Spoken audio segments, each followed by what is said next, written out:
পরিবার পরিজন ও বন্ধুদের নিয়ে ঈদের আনন্দ ভাগাভাগি করতে ভ্রমণ প্রেমীরা ভিড় জমিয়েছেন খাগড়াছড়ির হর্টিকালচার পার্কে। এ বিষয়ে বিস্তারিত জানাতে যুক্ত হচ্ছেন সহকর্মী অপু দত্ত।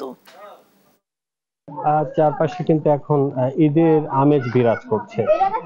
পার্বত্য জেলা খাগড়াছড়িতে আসলে যে দর্শনীয় স্থানগুলো আছে সেই দর্শনীয় স্থানগুলোতে এখন স্থানীয় দর্শনার্থীদের উপস্থিতি আসলে চোখে পড়ার মতো।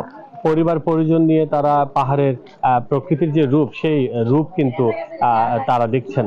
আমি যেমন আছি এখন খাগড়াছড়ির হর্টিকালচার পার্কে। আমরা এখানে দেখতে পাচ্ছি যে ঝুলন্ত ব্রিজ সহ যে আশপাশের প্রকৃতির দৃশ্য তারা কিন্তু পরিবার নিয়েই উপভোগ করছেন। তবে এখন পর্যন্ত আশানুরূপ পর্যটকের সমাগম কিন্তু খাগড়াছড়িতে হয়নি।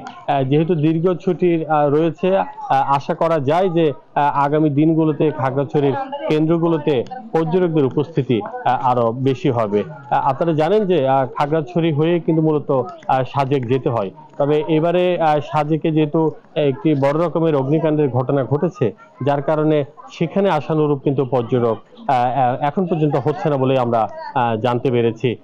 তবে সবকিছু মিলে বলা যেতে পারে আগামী যে কয়েকটা দিন বন্ধ আছে সেই বন্ধগুলোতে হয়তো উপস্থিতি আরো বাড়বে। সামনে যে বন্ধগুলোতে আছে সেগুলোতে এই উপস্থিতি আরো বাড়বে বলে আশা করছেন স্থানীয়রা।